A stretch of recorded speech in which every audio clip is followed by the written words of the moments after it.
In the shadow of the world's tallest peaks, a solitary cat stalks its prey.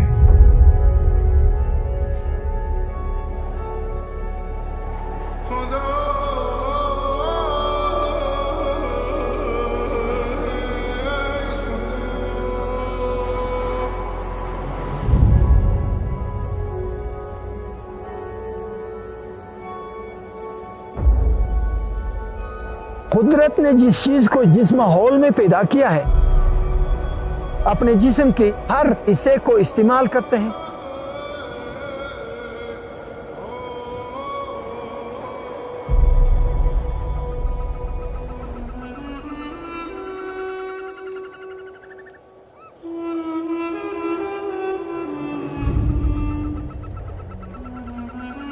Snow leopards की दुम तकरीबन 1 metre से तो कुछ ज्यादा है।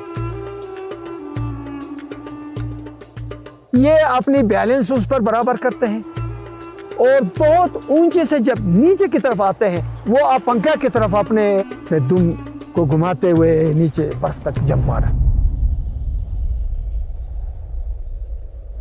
उसकी नाखून तकरीबन 2.5 इंच के करीब हैं और वो उस वक्त इस्तेमाल करते जब वो शिकार के लिए हो।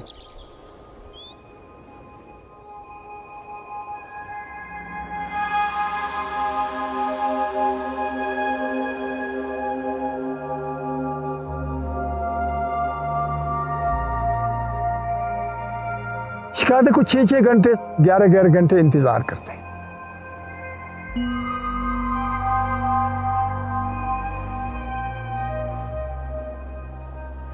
जब भी जानवर उसको सामने आ जाए, वो रेवट के बीच में फिक्स जानवर को टारगेट करते हैं।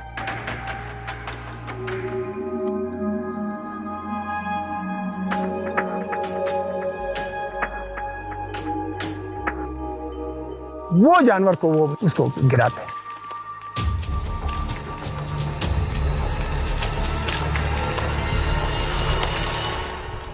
The charge was not successful.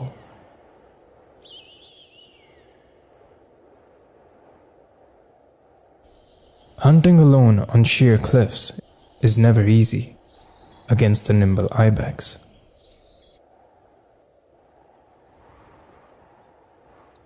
It's a challenge appreciated by Hussain Ali Khan because he's once hunted them as well.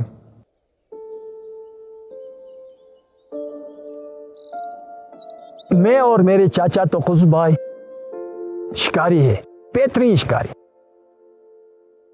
मैंने भी कोई 69 के करीब आइबेक्सेस मारा है। But a chance encounter with one loving family turned Hussain Ali Khan's life around. मुझे पहले तो नफरत था, क्योंकि मेरे शुरू के हिस्से में मेरे वालिद ने जो मुझे यॉक्स दिया था, उस यॉक्स को उसने मारा। फिर आहिस्ते आहिस्ते जब हम इस एरिया में चलता रहा, फिरता रहा, जब उनके बच्चों को मैंने देखा अपने आंखों से, कोई कैमरा नहीं, कोई कुछ नहीं, दूरबीन से देखा, वो भी अच्छा दूरबीन नहीं था। अपने माँ के साथ वो इतने प्यार से खेलते थे, कलाबाजी करते थे, तुम गले में डालते थे, फिर वो माँ उसको पंजे मारते, फिर वो दूर जाते, फिर उसके अपने माँ के ऊपर जंप मारते। तो उसके बाद फिर मुझे ये उसके साथ मोहब्बत हो गई। उसके लिए बहुत सारे मुश्किलात ही मुश्किलात। शिकार के लिए दूर जाते हैं, लोमड़ी या गोल्डन ईगल या खुद वो निकल के भूखे खतरनाक जगह में से गिर जाते हैं। जब आते हैं तो 2 बच्चे नहीं है या 1 बच्चा नहीं है। इतने ऊंचाई से 11-12 मरतबा वो अटैक करते हैं, या खुद मर जाते हैं या एक शिकार करते हैं।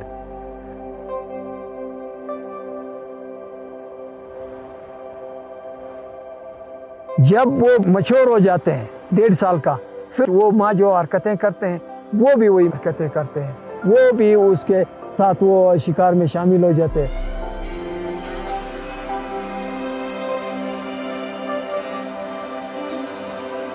लोगों में अवेयरनेस के लिए मैंने जो कुर्बानी दिया, मेरे ख्याल में इस एरिया में पूरा अपने उम्र में किसी ने नहीं दिया। I spend all my life with wild life. 22 साल में वॉलंटियरली रहा।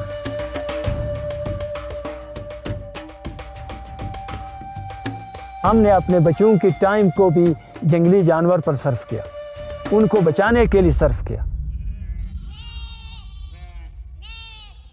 But one man's passion is another man's poison.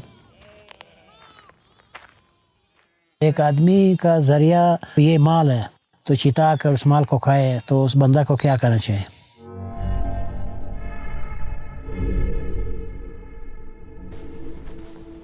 We first met Mir Zaman in 2016, shortly after a single snow leopard killed over 80 of his flock above Gilgit, Pakistan. अभी ये जिंदा है, देखो जख्मी पड़ा है, ये सामने देखो।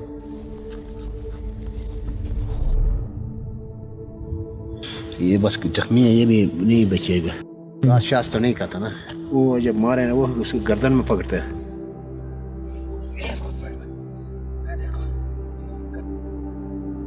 चिता के लिए जो बंदोबस्त करूंगा मैं करूंगा, ये साफ सुथरा मैं कह रहा हूँ कि भाई कोई वो नहीं है। मेरा उम्र जनाब 60 साल हुआ है। मैं जनाब अपने बच्चों के लिए चाहा दूसरे काम को छोड़ के जनाब इस माल को मैंने संभाला है, अपने बच्चों की तालीम के लिए, अपने रोज़गार को इसमें। अब ये मेरा रोज़गार रोज़ाना अगर ऐसा ख़राब हो जाए तो क्या मैं स्लो लेपर्ड को क्या गले पे लगाऊं? इसमें इंसान को जनाब बहुत दुख होता है। पहले ये है कि ठीक है नहीं, इसके स्लो लेपर्ड को हिफाजत करना चाहिए, लेकिन आप खुद सोचो कि आप खुद बोलो कि भाई क्या तुम आपको ऐसा अगर ये नुकसान हुआ तो आप क्या करेंगे? जब मुझसे मत पूछो आप क्या कहेंगे।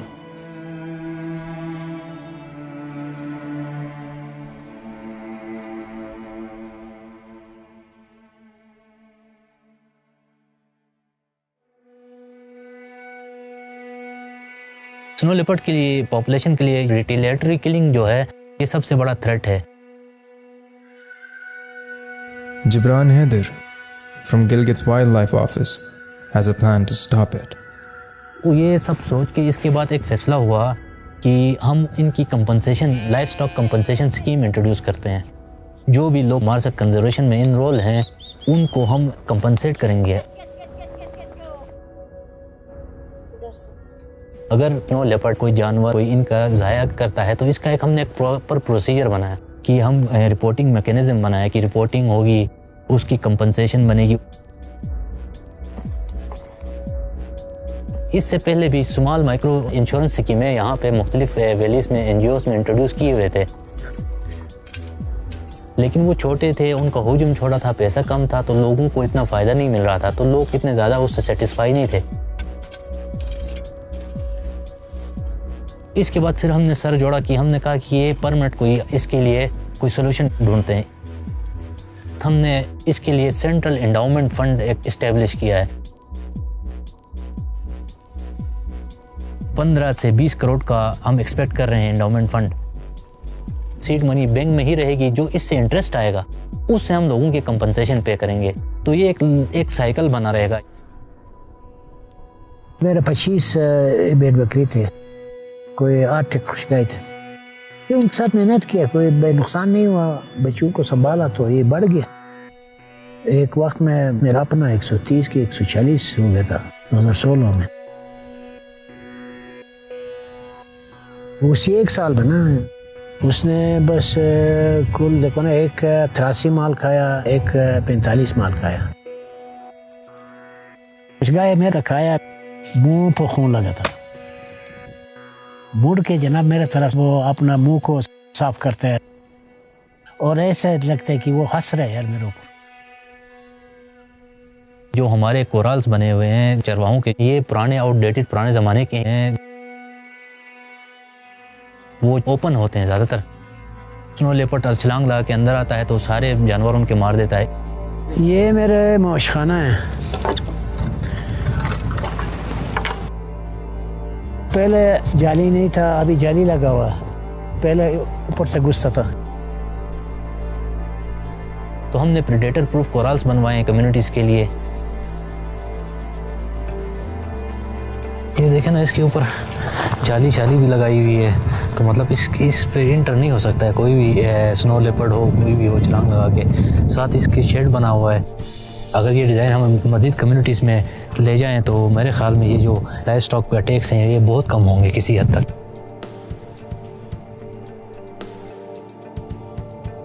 जो प्रिकॉशनरी मेजर्स होते हैं वो अगर ये हर्डर्स नहीं लेंगे, इनकी हम अब ट्रेनिंग नहीं करवाएंगे, फील्ड में इनकी कैपेसिटी बिल्डिंग नहीं करेंगे, तो ये अटैक्स भी ज़्यादा होंगे। वो पहला इस सेट पे सोने के लिए था, तो इसको मैंने वो किया क्योंकि ये खिड़की जो था माल के, ये इसके मौजखाने की तरफ नहीं था, आवाज़ नहीं आता था। अभी उधर से उठाया इधर लगाया ताकि अंदर कोई प्रॉब्लम हो तो हमें आवाज़ इधर आ जाए। इनके अपने जानवर खुले आज़ाद नहीं छोड़ने चाहिए। रात को टाइमली इनको वापस बंद कर लें और कुराल में आ जाएं, तो मेरे ख्याल में इनका नुकसान कम हो सकता है। सुबह उठ के इसको चेक करते हैं मौजखाना को, कहीं कोई ख़राबी तो नहीं है। ये देखो, ये स्लो पे ने इसको हमला किया था।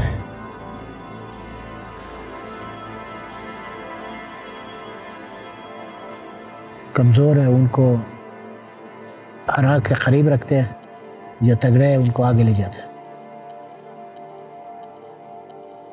इसके अलावा हमारे बाप दादा के दौर में हर शेपर्ड अपने साथ एक डॉग रखता था। अब शेपर्ड डॉग्स रखना कम कर दिया लोगों ने। शेपर्ड डॉग एक तो ये है कि अपने मालिक को, शेपर्ड को अलर्ट करता था, दूसरा ये है कि जो आगे प्रेडेटर आता था उसको भी ये चैलेंज देता था, तो इस तरह भी ये किलिंग्स कम होती थी। स्नो लेपर्ड इतने जानवर नहीं मारता है जितने ये जानवर बीमारी की वजह से मरते हैं, तो ये भी इकोनॉमिक लॉस था। हम इनके इलाकों में आके वैक्सीनेशन करते हैं, इसके दो फायदे होते हैं। एक तो ये है कि जो फार्मर है उसका जानवर बीमारी से मरता नहीं है। दूसरा ये है कि इन केस अगर कोई वायरल डिजीज़ है, एपिडेमिक डिजीज़ है, कहीं वो फैलने का उसका ख़तरा होता है, from life stock to the wild, vaccination helpful होती है।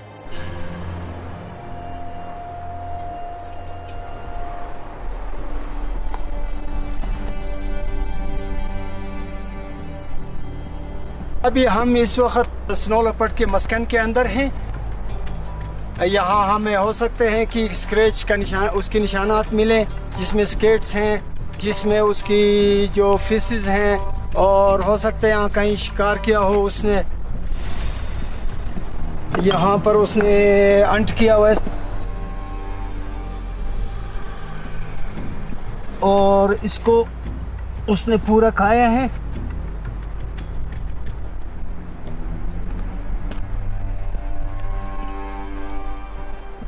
देखिए जी, ये स्नो लेपर्ड का स्क्रैच है।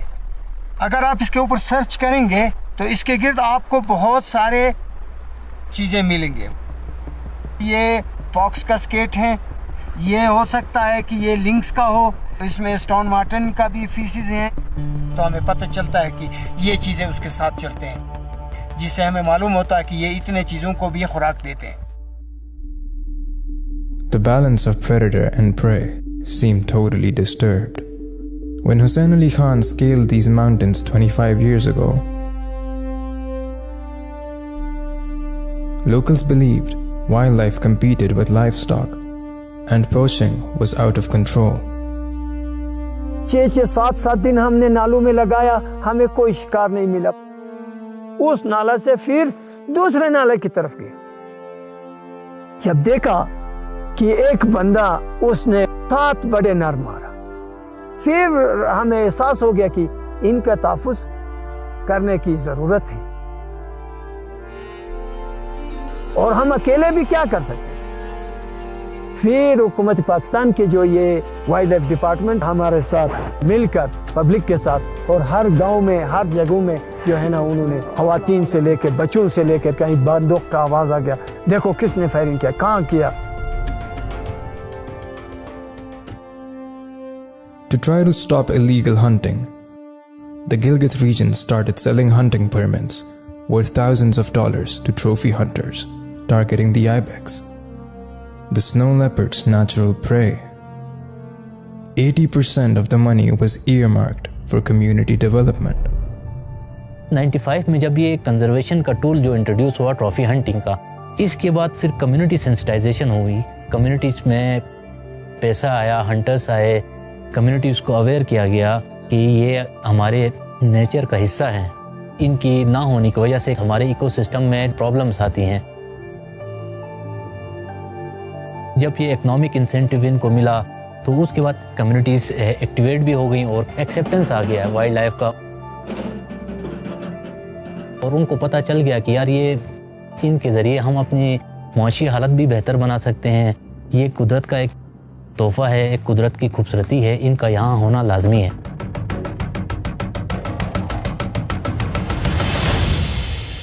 कुछ बच्चों को स्कॉलरशिप भी मिला,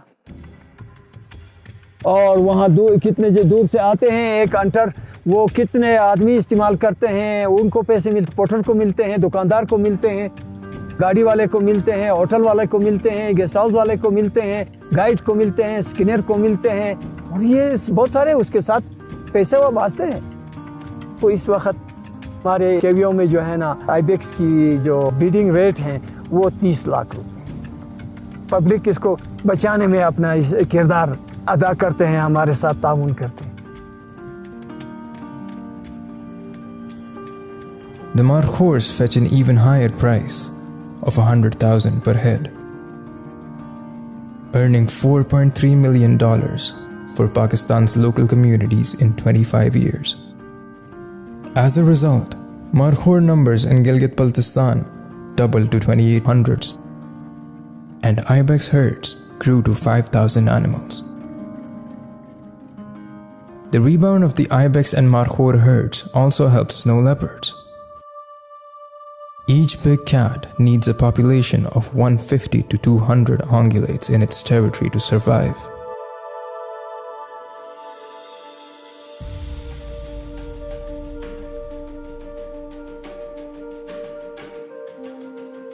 And with more wild prey available, they won't be forced to kill domestic livestock.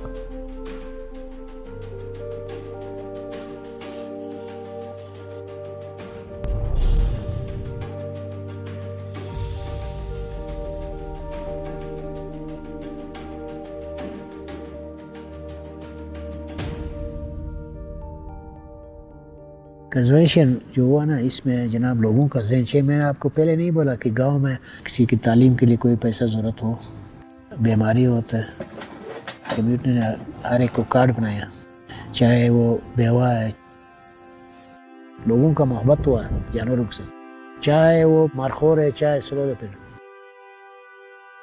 Even after all his losses, Mir Zaman is now at peace with snow leopards. नहीं, मैं उस चीता को मारता, मुझे बोलो आप, चीता का वो मेरा माल वापस आता नहीं आता ना। बस खुदा पे अगर बंदा ट्रस्ट करे ना, खुदा देता है। जनाब उस वक्त ऐसा था कि मेरे बच्चे पढ़ते थे, अच्छा उनकी फीस, घर के खर्चा इस चीज़ से उठाता था। अब ये मेरे बच्चे जनाब यूएसए में है, तनख्वाहदार है वहाँ पे, और ये बेटा इधर अपना रोज़गार चलाता है, तो मैं रिलैक्स हूँ। स्नो लेपर्ड का मैं आपको एक ब्राइट साइड के बारे में बताऊंगा कि ट्रॉफी हंटिंग से भी ज़्यादा आजकल जो इस एरिया में स्नो लेपर्ड की साइटिंग का रुझान बहुत ज़्यादा हो गया। वाइल्ड लाइफ की साइटिंग, बर्डिंग, लोग आ रहे हैं, जापान से आ रहे हैं, स्पेन से आ रहे हैं, मुख्तलिफ ममालिक से आ रहे हैं। Mariko Sawada has traveled 6,300 kilometers to get a glimpse of the elusive cat. Snow leopard, my dream. I started come for the snow leopard several years back to Pakistan. I tried several times. And she is in the right hands to spot them. Since I met him, I had a really wonderful time here in Pakistan. Especially the last year in April, I am here in the same timing. The snow was there and snow started to melt. All the animals are here. That time we had great sighting. That's why I'm here again in the same timing. It's warm. I'm really surprised. I was preparing fully warm clothes because it was not like this before.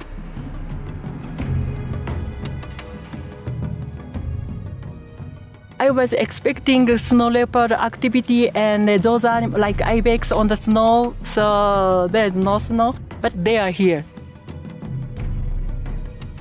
बर्फ में ही रहने वाला बर्फ का ही जानवर है। तो जब गर्मी लगते हैं तो वो फिर अपने जिस शेडू में या गार में रहते हैं तो वो वहाँ से फिर निकलते नहीं हैं, और रात को ही निकलता है। रात को ही सुबह सूरज से पहले वो जो है ना एकदम उसके अंदर चले जाते हैं, फिर उसको देखना बहुत मुश्किल हो जाता है।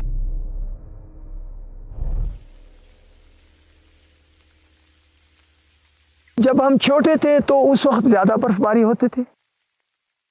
बहुत सारे जगहों में ग्लेशियरों से हमें गुजरना पड़ता था, क्योंकि हम बकरियों के साथ जाते थे। अब वो ग्लेशियर खिसकते खिसकते पीछे की तरफ गया हुआ है, बहुत नजदीक था। गर्मियों में कभी कभार ऐसे बारिश होते हैं कि वो लोगों की रैलियां आने लगते, और कहीं देखो कभी बारिश ही नहीं हुआ। वहां पर दरख्तें भी सूख गए हैं और घास तो भी सूख गए। अब समझ से बाहर हो। No one knows exactly how many snow leopards are left. But climate change is certain to reduce their habitat by a third, making them even more vulnerable. Between 4,000 to 6,500 snow leopards still roam the roof of the world. An estimated 200 to 400 individuals prowl through northern Pakistan. In a world in turmoil, nature still reveals its beauty for those with patience and perseverance. Mariko and Hussein are finally rewarded with a glimpse of the world's most elusive cat.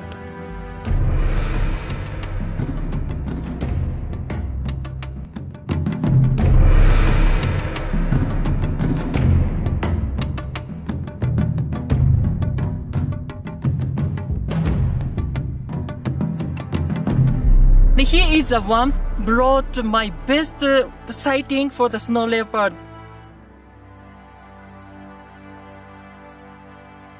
His experience and for me, it's a spotting power is something else. It's something spiritual for me.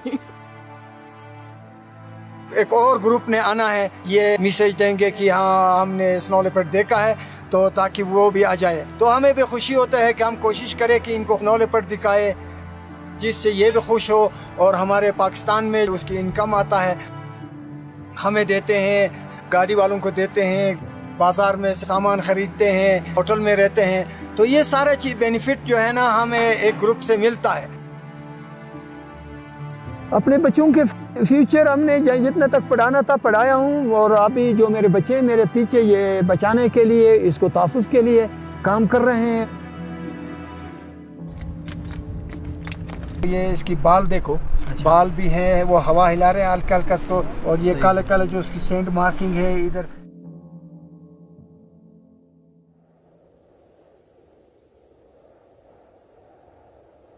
ये जितने भी तकलीफदा ज़रूर हो, जब यहाँ हम नहीं आते हैं तो दिल खुश नहीं होता है।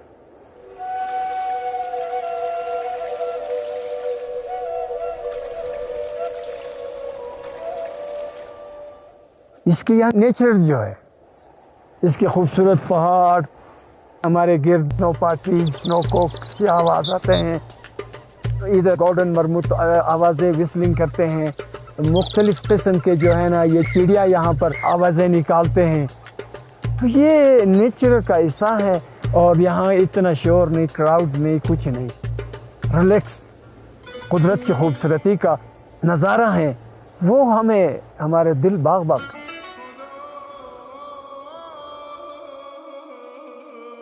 गिलगित बल्तिस्तान बायोडाइवर्सिटी हब है। यहाँ पे आपको बहुत ज़्यादा एक डाइवर्स वाइल्ड लाइफ मिलेगी।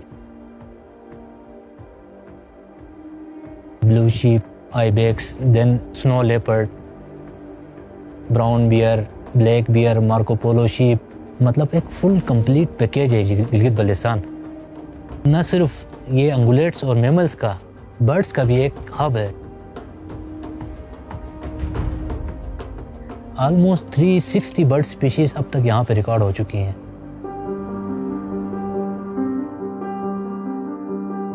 मैं जितनी एफर्ट कर सकूँ मैं करूँगा इसमें कि हम अपने वाइल्ड लाइफ को एक सेफ़ हेवन, एक सेफ़ प्लेस दे दें, एक सेफ़ हैबिटेट दे दें।